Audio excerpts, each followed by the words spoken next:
Me llamo Francis Allard. 3 semanas después del funeral de mi abuelo, mi madre envió un mensaje de texto grupal. Reunión familiar. Domingo, 3. Llega puntual. Sin explicación. Sin precalentamiento. Solo una exigencia. Como un tonto, me fui. La casa era exactamente igual que la recordaba. Arbustos impecables, contraventanas azules, un columpio en el porche que nadie usaba. Pero algo era diferente. En cuanto entré, no fue la iluminación. No fue el silencio. Fue la disposición. Mi familia estaba sentada rígidamente en la sala de estar, con 2 desconocidos con trajes a medida ya esperando. Francis, dijo mi madre, con esa sonrisa fija que usaba en las comidas compartidas de la iglesia y en las recaudaciones de fondos de la escuela, la que nunca llegaba a sus ojos. Les presento a nuestros asesores familiares. Hizo un gesto hacia los 2 hombres como si fueran viejos amigos, como si no se tratara de una emboscada con código de vestimenta. Uno de ellos se levantó para estrecharme la mano. No me moví. Miré a mi hermana Karen, que miraba fijamente su regazo como una niña regañada. Luego a mi hermano menor Mason, cuyos ojos estaban rojos pero secos. Mi padrastro estaba de pie junto a la chimenea, con los brazos cruzados como si hubiera estado ensayando esa pose durante semanas. ¿Quieres café?, preguntó mi madre.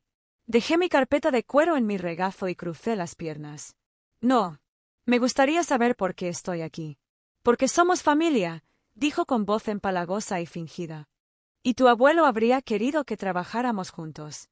Fue entonces cuando me di cuenta de lo que era.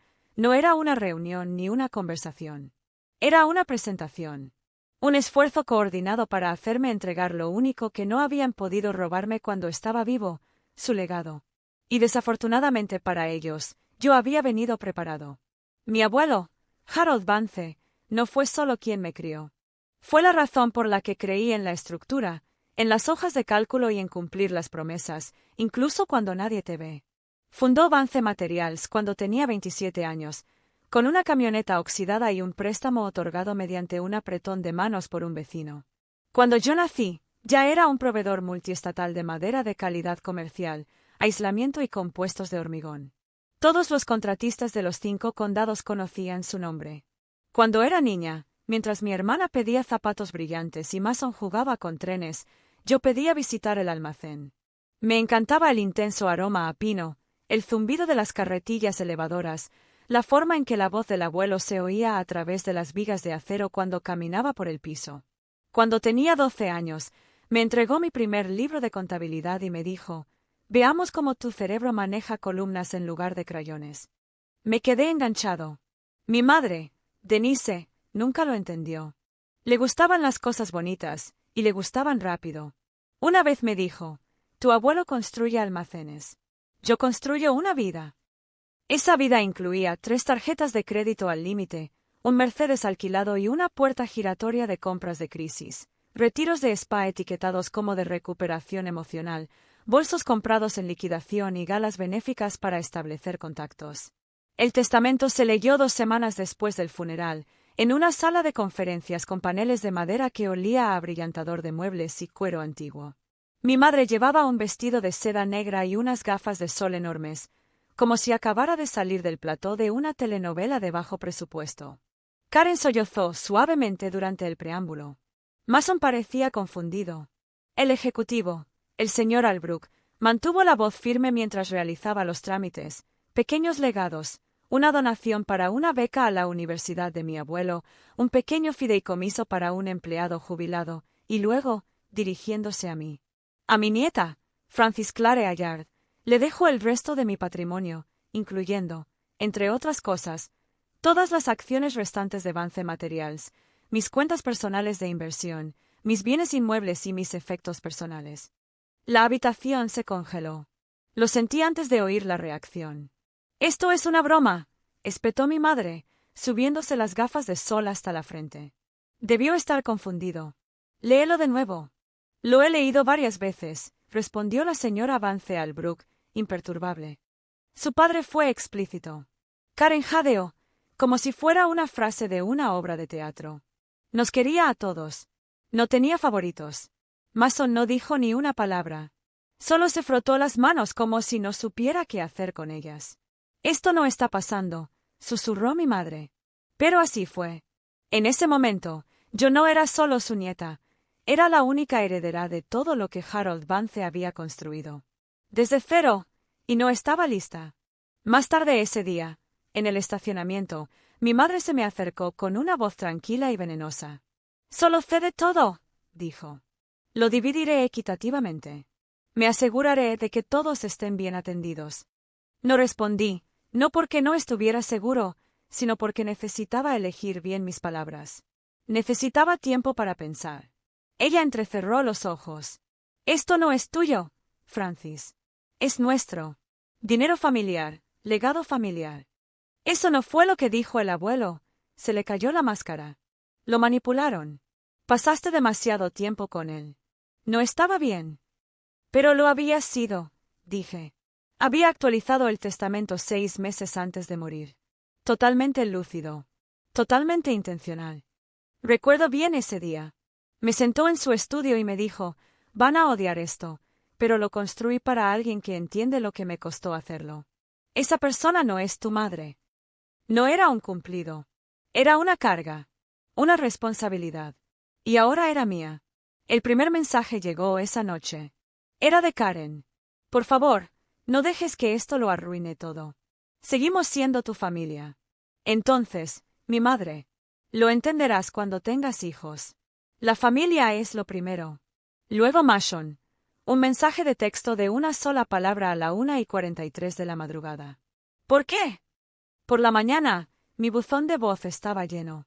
Viejas amigas de mi madre, mujeres a las que no veía desde las ventas de pasteles del barrio, en la secundaria. Francis, me parte el corazón. Tu madre siempre hablaba muy bien de ti. Es una gran decepción. Decepción. Esa palabra apareció mucho. Lo que no vieron, lo que nunca se preocuparon por comprender, fue lo que mi abuelo y yo habíamos construido juntos. No solo una relación de negocios, sino un vínculo forjado en el respeto mutuo. No lo heredé como si fuera una lotería. Me lo gané, una hoja de cálculo, una llamada a altas horas de la noche, una visita al almacén a la vez. Pero nada de eso importó ante la opinión familiar.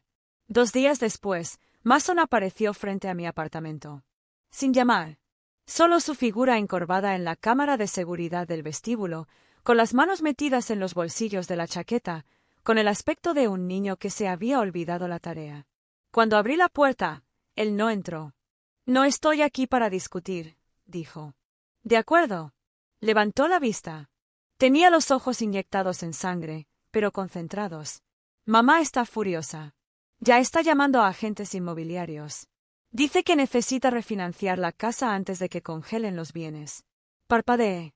«No he congelado nada». «Ella no lo cree, Mason. Solo quería advertirte. Está tramando algo». Luego se fue. Sin abrazos ni apretón de manos. Simplemente regresó por el pasillo como si ya no estuviera seguro de si pertenecía a ningún sitio. Cerré la puerta y me quedé allí, en silencio. No triste. No enojado. Simplemente vacío. Estaba empezando. Esa noche, Liam, mi novio y la única persona que no me había tratado como un cajero automático con alma, trajo comida para llevar y me tomó la mano mientras yo miraba fijamente mi arroz. «Quiero que conozcas a alguien», dijo suavemente. «Se llama Angela Dwyer. Es abogada de sucesiones, una vieja amiga de la Facultad de Derecho. No está dispuesta a pelear, a menos que la necesites. Está dispuesta a protegerte».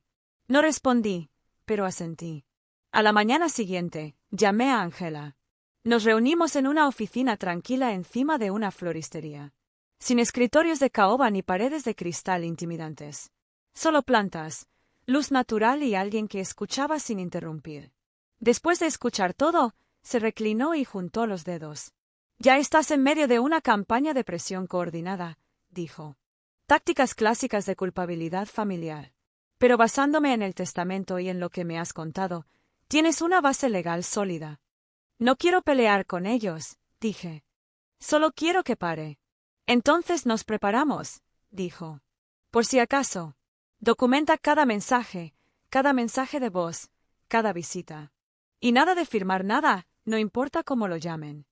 Acepté. Parecía sencillo, hasta que llegó el siguiente mensaje. Era una foto, mi madre comprando muebles de patio. Terapia de compras en medio del duelo. La subtituló Almohadilla Autocuidado. Ese mismo día, me envió un mensaje de texto diciendo que no podía pagar su factura de servicios públicos. Y ahí fue cuando empecé a imprimir todo. La invitación formal llegó en forma de mensaje de texto de mi madre. Domingo, 3. Casa.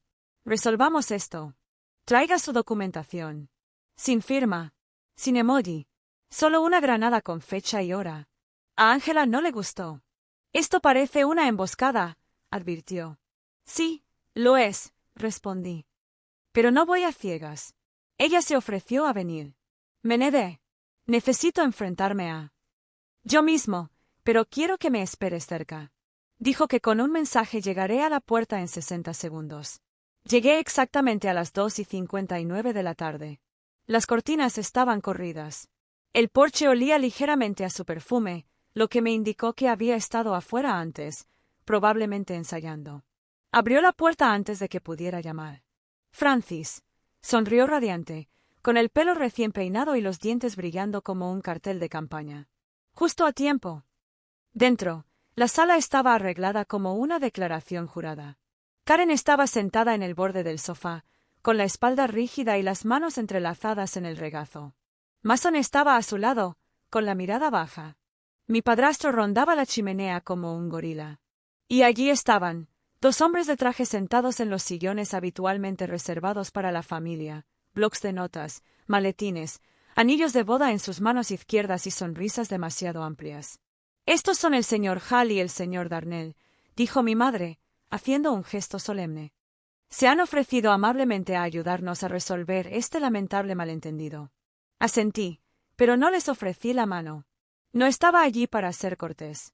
Solo había una silla libre, una de madera con respaldo alto, colocada justo enfrente de ellos. Todos los asientos eran para interrogatorios. Me senté sin decir palabra y dejé mi carpeta de cuero sobre mi regazo.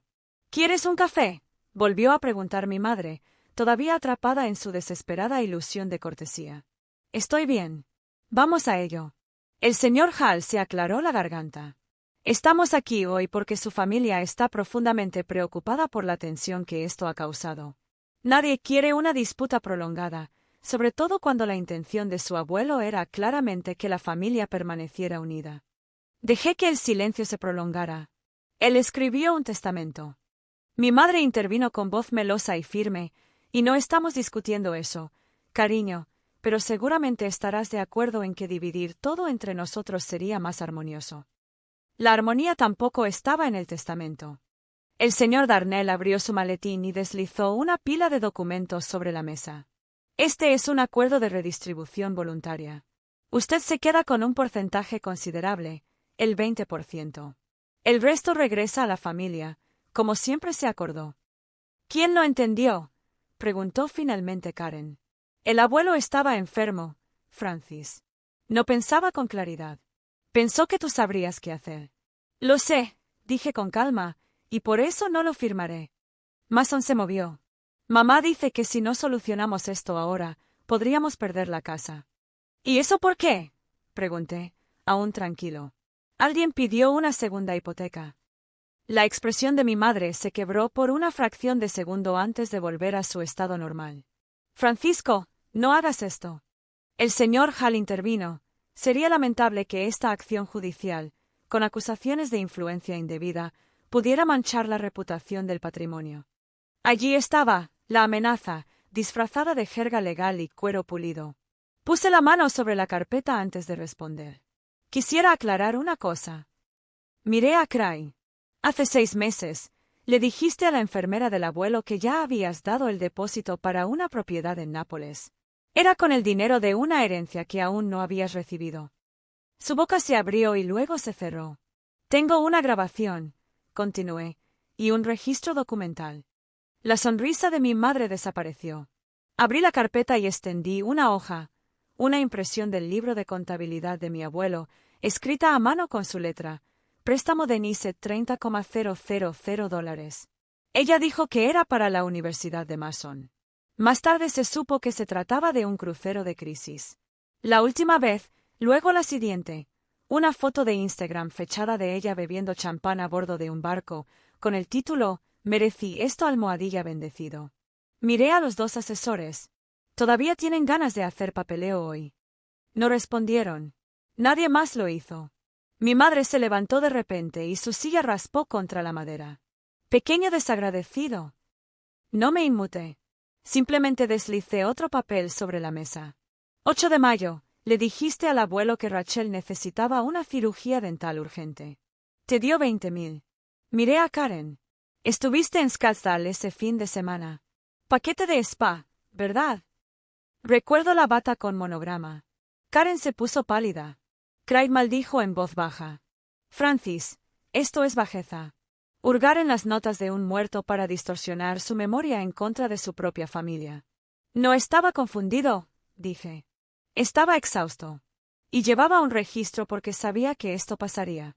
Busqué el último objeto de mi carpeta, un sobresellado, ligeramente desgastado, dirigido con la letra en bucle de mi abuelo. Para Francisco, sí ellos. Ven a por ello. No lo abrí, no hacía falta. Pero los dos hombres de traje ya se removían en sus sillas, perdiendo la confianza en sí mismos. El señor Hall se ajustó la corbata. Señorita Allard, nos dijeron que esta sería una conversación cooperativa. Nunca lo fue. Y usted no es asesora legal, ¿verdad? Solo es una persona que presiona. Me volví hacia mi madre. No les dijiste que ya contraté a un abogado de verdad, ¿verdad? Está en un coche afuera. Una palabra mía y ya está en la puerta. Los dos asesores se pusieron de pie casi al unísono. Nos disculparemos, murmuró uno, cerrando de golpe su maletín. Señor Avance, no teníamos conocimiento de ninguna representación legal pendiente. La expresión de mi madre se volvió de piedra. Esto no ha terminado, susurró. En realidad, dije, poniéndome de pie. Lo es. Reuní mis documentos, lenta y deliberadamente. No voy a firmar nada. No voy a permitir que gastes dinero ni que reescribas el pasado solo porque el presente ya no te conviene. Nos debes una. Le debo una al abuelo. Es a él a quien le estoy honrando. Entonces Mason se puso de pie. Todos se quedaron paralizados, incluso Craig. No sabía, dijo Mason en voz baja, sobre el crucero o el spa, ni que usaste mi nombre para sacarle dinero. Miró a mamá. Dijiste que Francis era egoísta, pero mentiste en todo. Mason, siéntate, espetó. No. La palabra le cayó como una campana. Se giró hacia mí. ¿Puedo ir contigo? Asentí. Vamos. Craig dio un paso adelante con el pecho inflado.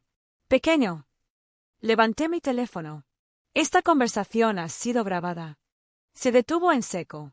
Nos marchamos en silencio, pasando junto a los rostros atónitos de una familia que siempre había asumido que me doblegaría. Esta vez no.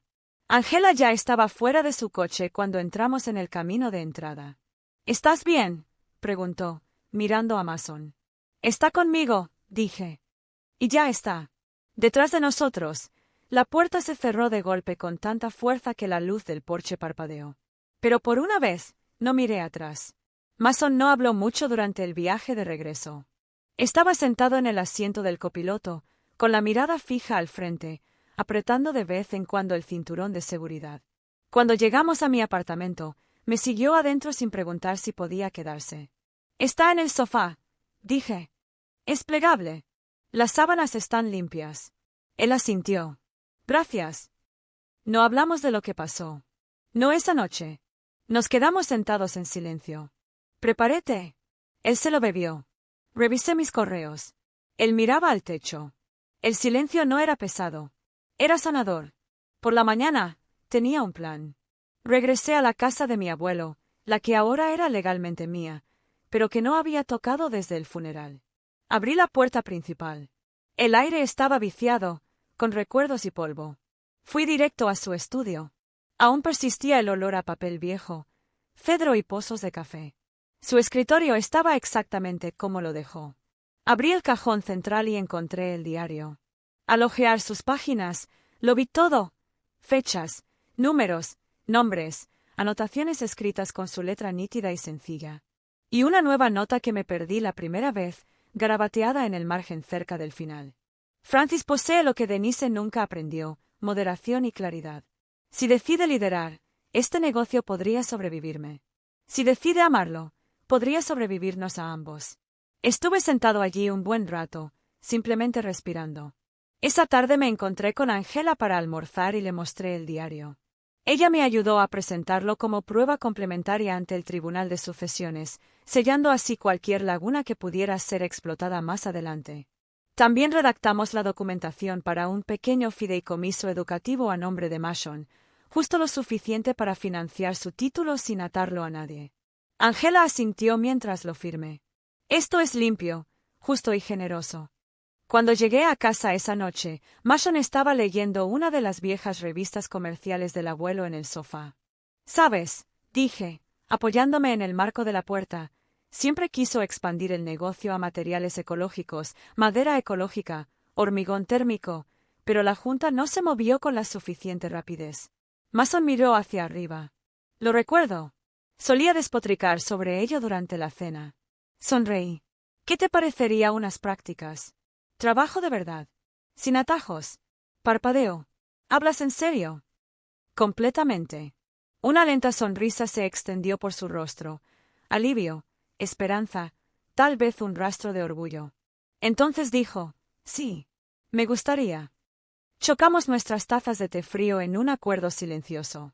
No era el tipo de legado que mi madre quería. Estuvo mejor. Un año después, reabrí las puertas de Vance Materials. No como la nieta tranquila, sino como su siguiente capítulo. Mason ahora dirige nuestra división ecológica mientras termina la escuela. Se está convirtiendo en el tipo de hombre que el abuelo esperaba que fuera: tranquilo, capaz, constante y centrado. A veces Karen tiende la mano, de maneras pequeñas y cuidadosas. No abro la puerta de par en par, pero tampoco la cierro. Mi madre ha desaparecido en otro código postal por ahora. Y eso está bien. Algunas herencias se miden en dinero. Otros se miden en cicatrices, en decisiones, en silencio. El abuelo no me dejó su imperio por favoritismo. Lo dejó porque yo era el único que no lo quemaría hasta los cimientos. En su diario, una vez escribió: «Francisco no siempre será amado por hacer lo correcto, pero dormirá bien por la noche». Él tenía razón. Sí. La riqueza que me dio no estaba en acciones ni en propiedades. Estaba en la claridad, los límites, la fuerza. Y al final, no me limité a llevar adelante su legado. Yo construí el mío propio.